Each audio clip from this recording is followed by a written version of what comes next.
गलत उत्तर हो गया तो आप नीचे गिर जाइएगा।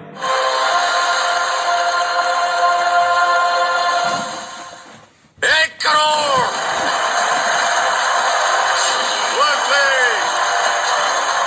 आप तीसरी महिला हैं जिन्होंने 1 करोड़ रुपए जीते। बहुत बहुत बधाई आपको। ये 20 साल मुझे लगे हैं। दोस्तों, एक बड़ी मुस्कान और दिल में ढेर सारी खुशी के साथ मैं निशांत सेनापति आप सभी का मनोबल क्लासेस में हार्दिक स्वागत करता हूं। बड़ी खुशी की बात है कि आज हमारे बीच बस्तर छत्तीसगढ़ की रहने वाली अनुपा दास मैडम हैं, जिन्होंने हाल ही में कौन बनेगा करोड़पति में जाकर 1 करोड़ रुपए की धनराशि जीती हैं। तो मैडम, सबसे पहले तो आपका बहुत बहुत स्वागत है मनोबल क्लासेस में। जी, बहुत बहुत धन्यवाद, आपने मुझे बुलाया इसके लिए। मैडम, आपको बहुत बहुत बहुत बधाई हो मैडम कि आप केबीसी में जाकर 1 करोड़ रुपए की धनराशि जीती मैडम। बहुत बहुत धन्यवाद, सबका प्यार है, सबकी दुआएं हैं जिसके कारण ये सब हो पाया। जी। दोस्तों, आज हम मैडम से उनकी विकास यात्रा पर चर्चा करेंगे कि कैसे उन्होंने केबीसी जैसे महान खेल में जाकर 1 करोड़ रुपए जीता। तो मैडम, सबसे पहले मैं आपसे ये जानना चाहूंगा कि आपकी केबीसी की जर्नी कैसे शुरू हुई और कितना वक्त लग गया मैडम आपको केबीसी तक पहुंचने में। ऐसे सही मायने में कहूँ तो केबीसी की जर्नी थोड़ी लंबी थी। 20 साल लगे, जैसे मैंने कहा भी था, केबीसी के सेट पर भी ये कहा था कि 2000 में जब ये चालू हुआ सीरियल, उसके बाद से मैं कंटिन्यू प्रयास कर ही रही थी। पर अभी इस वर्ष मुझे जो लास्ट ईयर 2020 का है, उसमें मुझे जाके सफलता मिली और इस बात की बड़ी खुशी है कि ये भले बहुत लंबा सफर था पर एक सुखद मोड़ पे आके खत्म हुआ और मैं उसकी विनर हो पाई। तो जी मैडम, आपकी शिक्षा दीक्षा के बारे में बताइए कि आपने इतनी महत्वपूर्ण शिक्षा कहाँ से प्राप्त की मैडम। मेरी ओवरऑल पूरी जो शिक्षा है वो मेरे शहर जगदलपुर में हुई है। मैंने बीएससी पीसीएम सब्जेक्ट से किया है, फिर एमएससी फिजिक्स में हूँ, उसके अलावा हिस्ट्री में एमए भी किया हुआ है। पर ये सब जितनी पढ़ाई है, ये थोड़ी पढ़ाई हमारे कोर्स से अलग होती है, क्योंकि मैं यूपीएससी की तैयारी कर रही थी, उसके साथ साथ स्टेट पीएससी की तैयारी कर रही थी, तो उन सब का मुझे बहुत लाभ मिला। और वही कारण था कि केबीसी के सेट पे जाने के बाद जब मुझसे क्वेश्चंस हो रहे थे तो ऐसा नहीं लग रहा था, ऐसा लग रहा था कि वो जो लंबी मैंने पढ़ाई करी हुई थी उसी के साथ साथ शायद मैं केबीसी के लिए भी तैयार हो रही थी, और वही कारण था कि मुझे बहुत हेल्प मिला इस पढ़ाई से।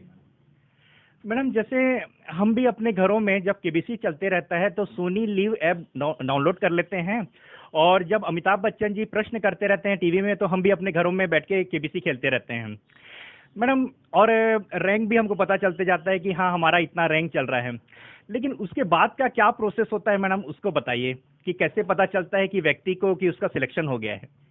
देखिए, पहली बात तो ये जो गेम आपने जो कहा, जो सोनी लिव पे आप कर रहे हैं, प्ले अलोंग है, उसके द्वारा रजिस्ट्रेशन नहीं होते हैं। पहली बात तो ये एक डाउट जो आप लोगों के मन में शंका है, इसको मैं दूर कर देती हूँ। रजिस्ट्रेशन की प्रोसेस मई महीने में जब सीरियल चालू नहीं हुआ रहता है तब से चालू हो जाती है। तो जैसे मई महीने में उनका ऐड आता है, सोनी ऐप पे नहीं, ऐप पे भी आता है, परंतु मेन जो है सोनी चैनल पे आता है। उन्हीं के चैनल पे क्वेश्चंस आते हैं और 1 दिन 24 घंटे का समय होता है जिसमें हमको रिप्लाई करना होता है। यदि आप शॉर्ट नोटिस हो जाते हैं, आपका नंबर हो जाता है, तो वो उनके द्वारा आपको कॉल किया जाता है।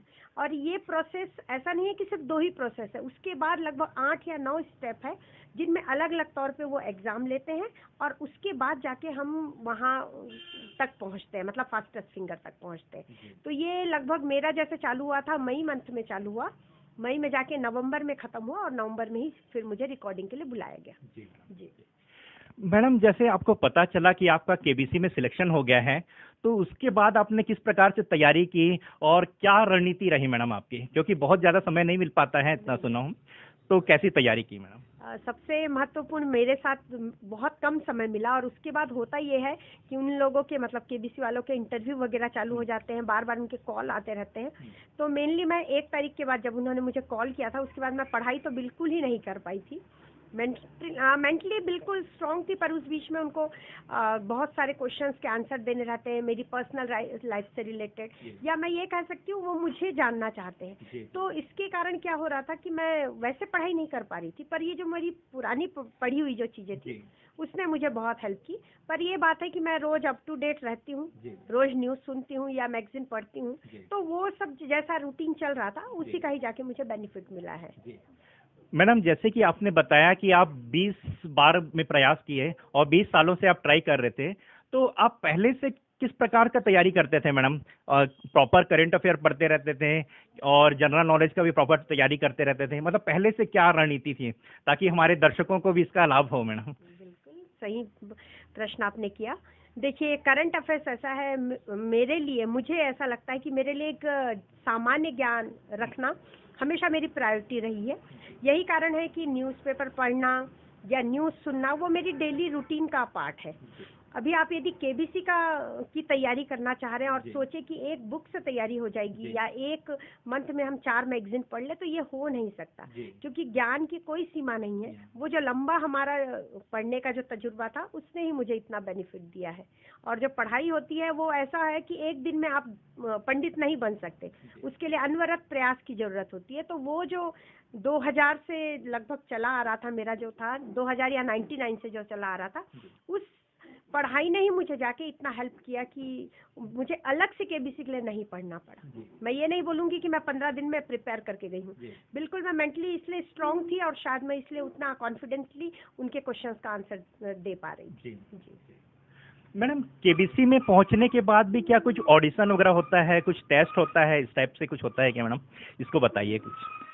देखिए, जब हमको केबीसी के लिए कॉल आ जाता है, उनके 8 या 9 राउंड के जब खत्म हो जाते हैं, उसके बाद जब वो फास्टेस्ट फिंगर्स के बुलाते हैं, तो अभी क्योंकि कोरोना का समय है तो उन लोगों ने सब कुछ तो ऑनलाइन ही किया था। बस वहाँ पे एक बार हमारी ऑफलाइन एग्जाम हुआ था और उसके अलावा कोरोना का टेस्ट वगैरह वो एज इट इज होता है, बस ये एक बार होता है। पर वो जो फास्टेस्ट फिंगर होता है वो सबसे हार्ड पड़ता है, क्योंकि आपको उन जितने आप कंटेस्टेंट आपके साथ हैं उनसे आपको बेस्ट अपने आप को साबित करना होता है। और फर्स्ट टाइम या सेकंड टाइम जब नहीं होता है तो मोरल वहाँ बहुत डाउन हो जाता है, प्रेशर बहुत ज्यादा रहता है कि यदि हम नहीं आए इस वीक में तो हम कट जाएंगे, तो वो प्रेशर रहता है। पर यही है कि उस वहाँ पर भी वो एग्जाम तो वैसे ही चलता रहता है, और वो मेरे हिसाब से सबसे टफ एग्जाम फास्टेस्ट फिंगर है, क्योंकि आप उस समय आपको कई बार नॉलेज बहुत है, पर आप यदि 1 सेकंड की भी लेट कर देते हैं तो कई बार आप चूक जाते हैं, वैसा होता है। तो इसीलिए वो तो चलता रहता है। जी यही है मैडम, जैसे कि आपने बताया कि वहाँ जो ऑफलाइन टेस्ट होता है ऑडिशन के लिए, वो किस प्रकार का होता होगा मैडम? ऑब्जेक्टिव पैटर्न में होता है? किस ऑब्जेक्टिव पैटर्न होता है, ऑब्जेक्टिव रहता है। वो सामान्य रूप से 25-30 क्वेश्चन का सेट रहता है। वो एक्चुअली ये देखना चाहते हैं कि जिसका उन्होंने सिलेक्शन किया है, अब क्योंकि ऑनलाइन ही हो रही है प्रोसेस, तो कहीं कुछ गड़बड़ करके तो वो नहीं पहुंचे हैं, उनको ये मालूम होना चाहिए, इसलिए वो टेस्ट बार बार लेते ही रहते हैं। और ये पूरे केबीसी की पूरी प्रक्रिया में सिर्फ जीके का ही टेस्ट होता है। जीके का ही टेस्ट लगभग 5 से 6 बार आपको देना पड़ता है। अलग अलग नंबर ऑफ क्वेश्चन होते हैं जिसमें आप बार बार देते रहते हैं। जी मैडम, केबीसी के स्टूडियो के बारे में भी बताइए, क्योंकि बहुत ही रोमांचक स्टूडियो, बहुत शानदार स्टूडियो है। तो स्टूडियो कैसे रहता होगा मैडम? और लाइटिंग वाइटिंग भी बहुत शानदार रहती है। और जब अमिताभ बच्चन जी की जैसी एंट्री होती है, वो अपने आइकॉनिक वे में बोलते हैं कि देवियों और सज्जनों, कौन बनेगा करोड़पति में आप सभी का हार्दिक स्वागत है, तो उस समय क्या वातावरण रहता होगा मैडम पूरे स्टूडियो में? उसके बारे में बताइए। अभी तक पहले शायद थोड़ी ऑडियंस को परमिशन थी, पर इस बार तो नहीं था कोई भी। तो मेनली जो स्टूडियो में हमारे साथ जो कंपेनियन गए हैं वही होते हैं, परंतु क्रू मेंबर्स वहाँ बहुत ज़्यादा होते हैं जो वो ये सब काम कर रहे हैं। और जो सेट जैसे आप केबीसी का देख रहे हैं एज इट इज वैसा ही है, वैसा ही है। लाइटिंग उतनी ही है, म्यूजिक वैसा ही चलता रहता है, उतना ही प्रेशर रहता है दिमाग में। ऐसा मतलब आपको एक बार भी ऐसा नहीं लगेगा। कई बार तो ऐसा आभास होता है कि हम शायद सीरियल ही देख रहे हैं। अच्छा। ऐसा भी लगता है वो सेट को देखने के बाद। और अमिताभ जी की मैं क्या बात बोलूं कि कई लोग तो उनको देख के स्टंट हो जाते हैं और रिप्लाई नहीं दे पाते हैं। तो है ही, इतनी बड़ी पर्सनालिटी है, उनके सामने झिझक तो होगी ही, पर उनका जो सौम्य नेचर है, उनकी विनम्रता है, वो हमको बहुत नॉर्मल कर देती है, जिसके कारण हर कंटेस्टेंट जाके अच्छे से खेल पाता है। जी मैडम आप हॉट सीट में बैठे हैं, उसका क्या एक्सपीरियंस रहा मैडम? क्योंकि हॉट सीट में जब व्यक्ति बैठता है तो चारों तरफ से उसको लाइट पड़ती रहती है, चारों तरफ कैमरा लगे रहता है, उसको मालूम रहता है कि मेरे को पूरी दुनिया देख रही है, और सामने अमिताभ बच्चन जी बैठे रहते हैं, उसके बाद भी वो प्रश्न करते रहते हैं। तो क्या वहाँ कैसा लगता होगा मैडम? एक्सपीरियंस क्या होगा? क्योंकि क्या नर्वसनेस भी फील होता होगा मैडम? हाँ, नर्वस तो लगता है, जी। पर मैंने अपने दिमाग को इतना सेट करके रखा था कि मेरा ध्यान सिर्फ कंप्यूटर और अमित जी पर था, तो इसलिए मैंने कैमरा के बारे में बिल्कुल नहीं सोचा था। जबकि वहाँ लगभग 100-200 कैमरे होंगे एट अ टाइम काम कर रहे थे। लाइट्स लगभग 50,000 लाइट जलती हैं, पर उससे कोई फर्क नहीं पड़ता है। जब हमारा कंसंट्रेशन हम जिस चीज के लिए गए हैं उसी पर हमको कंसंट्रेट होना चाहिए, और यही कारण था कि मेरा कंसंट्रेशन पूरा उस कंप्यूटर स्क्रीन पे था। और आप देखेंगे भी तो शायद मैंने अमित जी से भी बात करते हुए भी मेरा ध्यान हमेशा कंप्यूटर स्क्रीन पे ही रहता था कि हाँ, मुझसे कोई गलती ना हो जाए। तो यही है। और हाँ, थोड़ा सा नर्वसनेस तो लगता ही है, वो हर पर्सन को लगेगा। पर उनका माहौल, जो केबीसी का माहौल है, सेट का माहौल इतना कूल है कि शायद मुझे लगता है कि हर कोई जाके बहुत अच्छे से खेल के आ सकते हैं। ऐसा कोई डर की वाली बात नहीं है। मैडम मैंने एक नोटिस किया था मैडम कि आप कोई एक क्वेश्चन में 2 ऑप्शन में थोड़ा कंफ्यूज हो गई थी, लेकिन फिर बाद में उसका आपने सॉल्यूशन निकाल लिया। तो मैं इस कार्यक्रम को देखने वालों में मैक्सिमम नंबर में, अधिकांश संख्या में विद्यार्थी हैं मैडम, जो कि कॉम्पिटिटिव एग्जाम की प्रिपरेशन कर रहे हैं, जैसे सीजीपीएससी, व्यापम, इस प्रकार के कॉम्पिटिटिव एग्जाम की प्रिपरेशन कर रहे हैं, जो कि ऑब्जेक्टिव पैटर्न में होता है। विद्यार्थी भी कई बार क्वेश्चंस को लेके 2 ऑप्शन में कंफ्यूजन रहते हैं। तो मैडम आप उस सिचुएशन में कैसे अपने मतलब हैंडल किए थे, कैसे आप उसका सॉल्यूशन निकाले, इसके बारे में बताइए, ताकि हमारे विद्यार्थियों को विशेष रूप से लाभ हो सके मैडम। हाँ, आपने जिस क्वेश्चन के बारे में पूछा वो मुझे अभी याद है। ज्योग्राफी का क्वेश्चन था, और चंबल नदी किन मध्य प्रदेश के साथ और किन 2 स्टेट्स के साथ सीमा बनाती है, ये क्वेश्चन था। तो मैंने हड़बड़ी में, मुझे ऐसा लगा कि शायद एमपी एंड गुजरात है, और मैं बड़े अच्छे से एमपी गुजरात देख रही थी, और एमपी और यूपी चल रहा था दिमाग में, दोनों ही ऑप्शंस चल रहे थे। और सडन ऐसा हुआ कि समय बिल्कुल लैप्स हो चुका था। आई थिंक 10-12 सेकंड ही बचे थे। तब मेरे दिमाग ने बकाया उस मैप को याद किया, इंडिया के मैप को जिसमें रिवर सिस्टम था, और उसने कहा कि नहीं, आंसर यही है। तो मैंने लास्ट मोमेंट में लगाया, पर वो कॉन्फिडेंस इसलिए आया क्योंकि मुझे मैप याद आ गया था। मेन वही है। रही बात आपने जो कहा कि यदि हम 2 आंसर्स पे कंफ्यूज होते हैं, तो देखिए, कंफ्यूजन तब तक दूर नहीं होता जब तक आप उत्तर के निकट ना पहुंच जाए। यदि आप उत्तर के निकट हैं तो आपका कंफ्यूजन उतना ही जल्दी चला जाएगा। तो जैसे मुझे वहाँ मैप याद आया, या चंबल नदी कैसे जा रही है, मैंने उसका रूट याद किया। तो हर प्रश्न में ऐसा ही होता है। मैं हर देखने वाले जितने लोग हैं, जितने भी स्टूडेंट्स हैं, उनसे यही बोलूंगी कि आप अच्छे से डेप्थ में पढ़ाई करें, ताकि आपको कंफ्यूजन यदि होता भी है तो उसमें भी आप सॉल्यूशन निकाल पाए। और कंफ्यूजन जब हम कम पढ़ते हैं तब ज्यादा कंफ्यूजन होता है, हमेशा ये याद रखें। जब हम ज्यादा अच्छे से पढ़ते हैं, जैसे उस क्वेश्चन को शायद मैं इसलिए वो स्लिप हो रहा था कि शायद मैं उतने ध्यान से मुझे याद नहीं आ रहा था, पर जैसे ही वो एट ए पॉइंट मुझे याद आ गया तो मैंने रिप्लाई कर दिया। उस समय मैंने सोचा भी नहीं कि मैं यहाँ से आउट हो सकती हूँ। वो शायद ऐसा मोमेंट था, यदि मैं गलत रिप्लाई कर देती तो मैं वहाँ से आउट हो जाती। पर वो मेन पढ़ने के कारण, जितना आप अच्छे पढ़ेंगे उतना आप आंसर के निकट होंगे। जी madam, thank you madam. Amitabh Bachchan ji से ऑफ कैमरा आपकी मुलाकात हुई होगी, तो किस बारे में आपस में बातचीत हुई होगी मैडम? उनसे मुलाकात का क्या एक्सपीरियंस रहा, इसको शेयर कीजिए मैडम।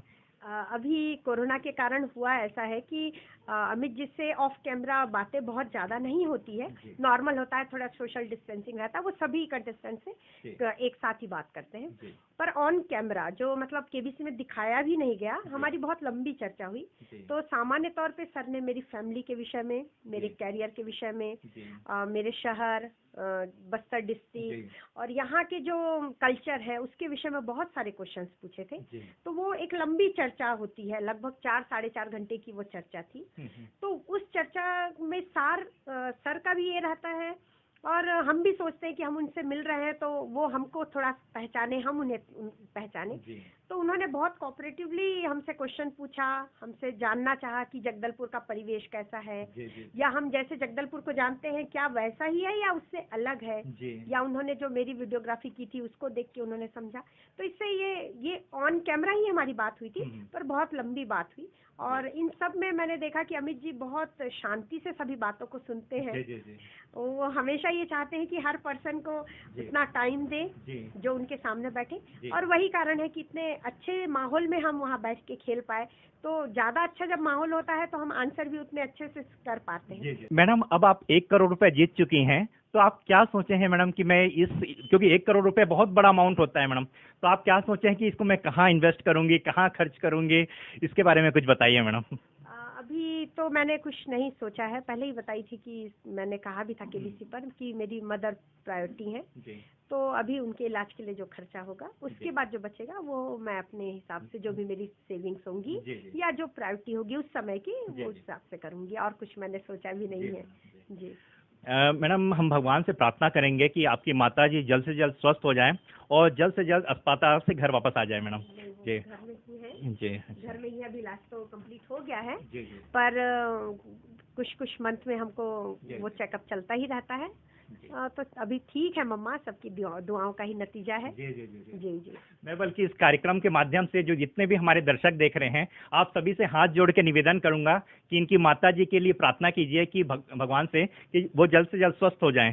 जी बिल्कुल, आप सबकी दुआएं रही और है भी, जिसके कारण वो इतनी जल्दी रिकवरी कर पाई। दुआओं में कहते हैं बहुत ज्यादा शक्ति होती है दवाओं से ज्यादा, तो बहुत अच्छी बात है कि सब करेंगे तो मुझे भी बहुत खुशी होगी। जी मैडम, आप महिला सशक्तिकरण के बारे में क्या कहना चाहती हैं, क्योंकि आप स्वयं एक महिला हैं और हाल ही में अभी हम लोग ने महिला दिवस मनाया है मैडम, और आज भी महिलाओं पर कई प्रकार के अत्याचार होते हैं, उनको शिक्षा से वंचित रखा जाता है। आप यदि केबीसी में गए और 1 करोड़ रुपए जीते हैं मैडम, तो आपका सबसे बड़ा शस्त्र रहा है शिक्षा। आपने शिक्षा प्राप्त की है, इस कारण आप 1 करोड़ रुपए जीत पाए मैडम। तो आप इस कार्यक्रम के माध्यम से जितनी भी महिलाएं इसको देख रही हैं उनको क्या संदेश देना चाहेंगे ताकि उनका मनोबल बढ़ सके मैडम? देखिए, आपने सही कहा, शिक्षा सबसे बड़ा हथियार है आज के समय में। पर हर पर्सन के लिए हो सकता है, कई ऐसी महिलाएं होंगी जो बिना शिक्षा के भी आज अपने लाइफ में आगे बढ़ी हैं। तो मुझे ये लगता है कि अपने आत्मविश्वास को बरकरार रखने के लिए अपने पैरों पे खड़े होना, चाहे वो शिक्षा के माध्यम से हो या किसी हुनर के माध्यम से हो, वो सबसे जरूरी है महिला सशक्तिकरण के लिए। और महिलाओं के लिए ही नहीं, मैं हर किसी से ये चाहूंगी, चाहे वो जगदलपुर वासी हो चाहे छत्तीसगढ़ के हो, अपने हुनर का, अपने ज्ञान का सबसे ज्यादा वो सही उपयोग कर पाए। जितना ज्यादा सदुपयोग करेंगे वो अपनी ही जगह में, और हर पर्सन के पास कुछ ना कुछ यूनिक क्वालिटी होती है, उसका सदुपयोग करें तो वो अपने जगह में सही कर पाएंगे, अपने आप को स्टैंड कर पाएंगे। और रही बात महिलाओं की, तो महिलाएं तो मैं मानती हूँ कि एक बच्चे के लिए जब वो गुरु, सबसे पहली गुरु एक माँ होती है, तो जब वो एक बच्चे के लिए गुरु का किरदार निभा सकती है तो खुद अपने आप को भी बहुत अच्छे से वह बना सकती है।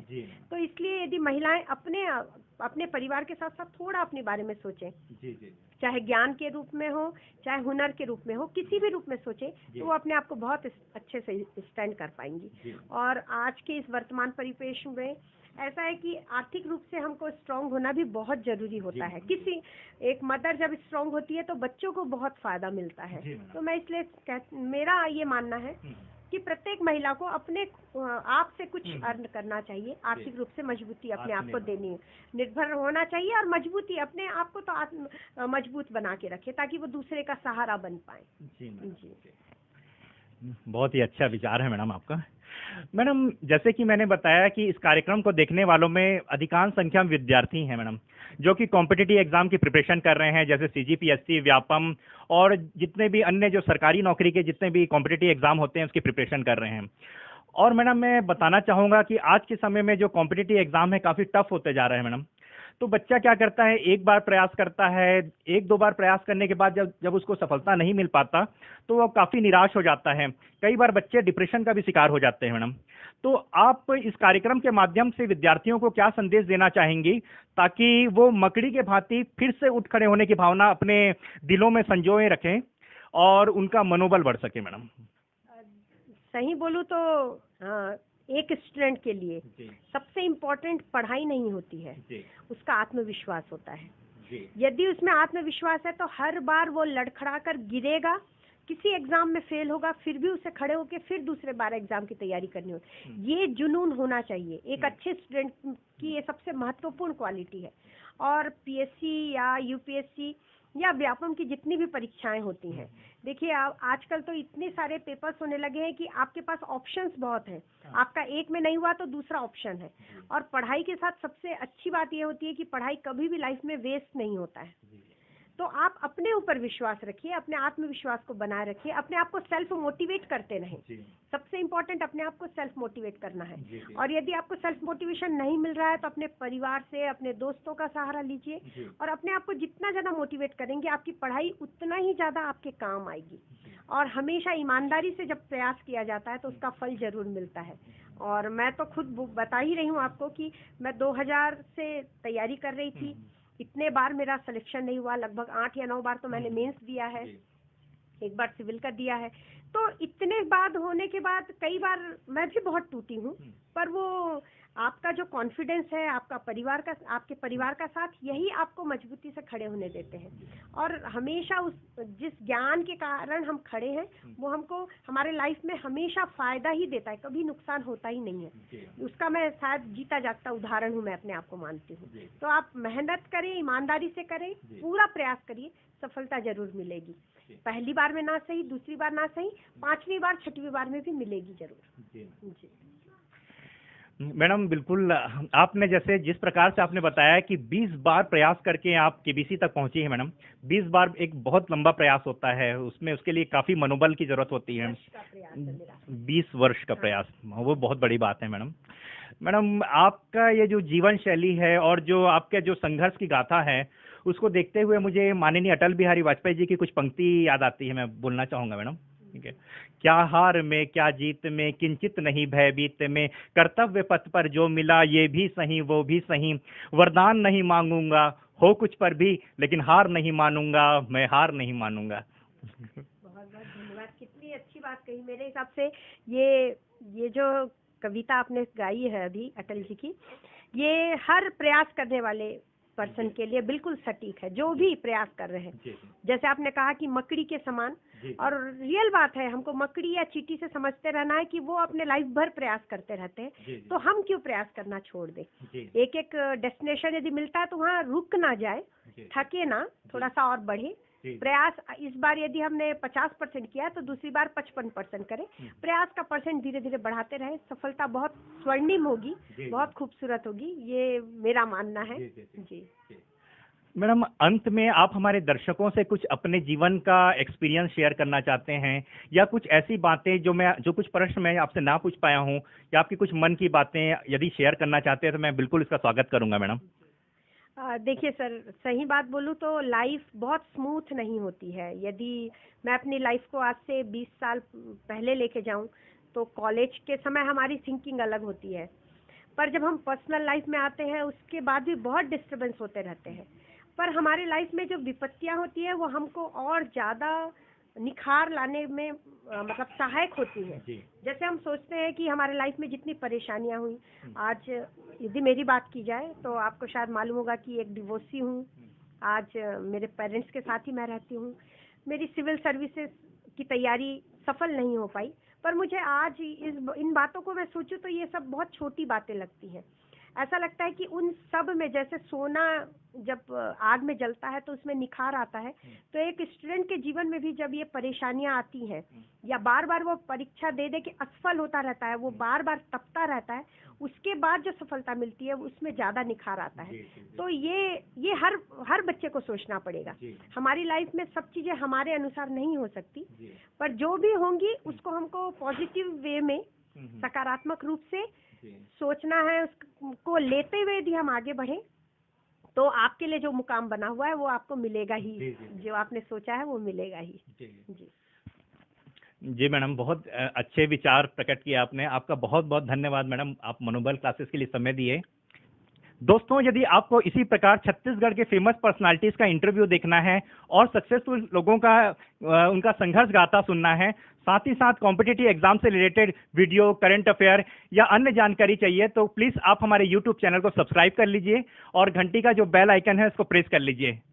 और दोस्तों, यदि आपको कॉम्पिटिटिव एग्जाम से रिलेटेड अन्य जानकारी चाहिए, जैसे previous year question paper free में चाहिए या नोट्स फ्री में चाहिए, तो आप हमारे मोबाइल ऐप को इंस्टॉल कर लीजिए। लिंक इस वीडियो के डिस्क्रिप्शन में है। तो चलिए दोस्तों, आप सभी का बहुत बहुत धन्यवाद। मैडम, आपका बहुत बहुत धन्यवाद। जय हिंद, जय भारत।